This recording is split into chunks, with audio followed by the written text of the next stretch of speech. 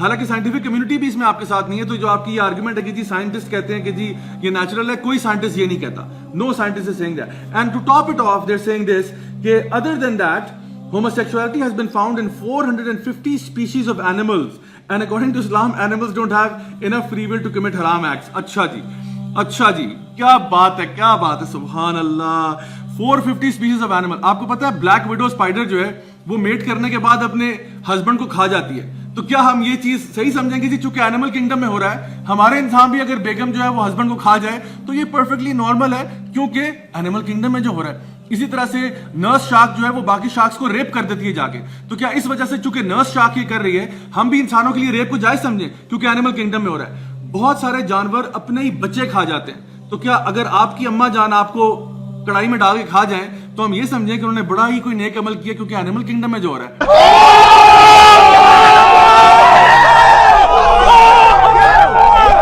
تو اس قسم کی بونگی لاجکس جو ہے نا, خدا کا واسطہ ہے پلیز اس سے پرہیز کیا کریں, اپنے اور دوسروں پر رحم کھایا کریں. پھر انہوں نے جی آگے بات کیا کر دی قوم لوط کے بارے میں. اللہ اکبر کبیرہ.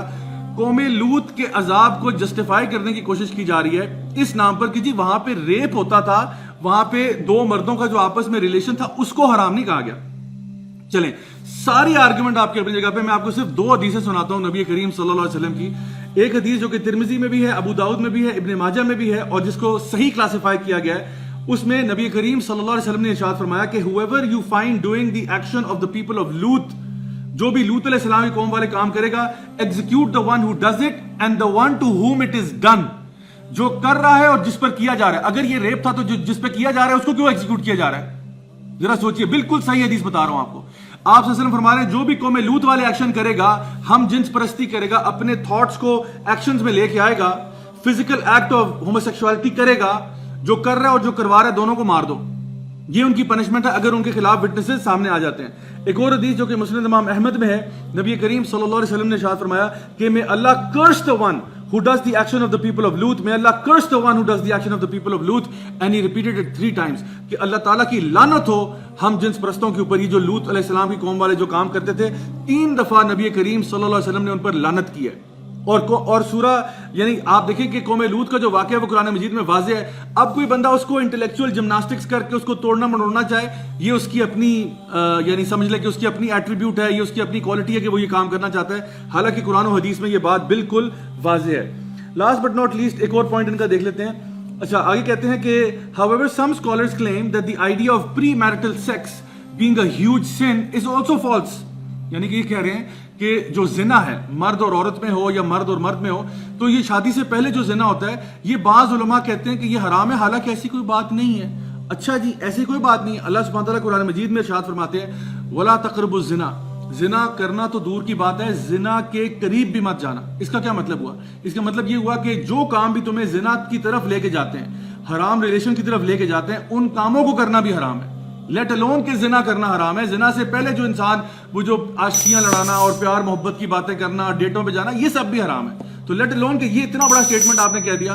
اور سبحان اللہ آپ کون سے کوئی مفتی علامہ ہیں, حضرت یا مولانا ہیں جو آپ یہ فتوے جو ہے نا وہ انسٹاگرام پہ ڈال رہے ہیں, کس بیسس پہ ڈال رہے ہیں؟ کم از کم یہ تو اینڈ میں لکھ دیا کرو کہ بھائی کس دارالفتہ سے یہ فتویٰ لیا آپ نے, یہ جو آپ اسلام کے بارے میں باتیں کر رہے ہیں. At least have some decency and have some shame کہ اسلام کی وہ باتیں جو پچھلے 1400 سال میں کسی نے ریفیوٹ نہیں کی ہیں, اب آپ آ کے انسٹاگرام بنا کے آپ لوگوں کو کنفیوز کرنے کی کوشش کر رہے ہیں. تو میں سمجھتا ہوں کہ کوئی بندہ وہی آپ کی باتوں سے کنفیوز ہوگا جس کو اسلام کا کوئی فہم نہیں ہے, جو بالکل اسلام میں زیرو ہے, وہ شاید آپ کی بات سے کنونس ہو جائے. لیکن جس انسان کے دل میں ذرا برابر بھی ایمان ہے, ذرا برابر بھی اللہ کا خوف اس کے دل میں موجود ہے, ذرا سا بھی اس نے اگر قرآن و حدیث کا فہم رکھتا ہے تو انشاءاللہ وہ آپ کی باتوں میں کبھی بھی نہیں آئے گا. تو آئی ہوپ کہ آج کی چھوٹی سی ویڈیو میں آپ کو فائدہ ہوا ہوگا. انٹل نیکسٹ ٹائم, دس از می راجہ ضیاء الحق سائننگ آف. والسلام علیکم ورحمۃ اللہ وبرکاتہ.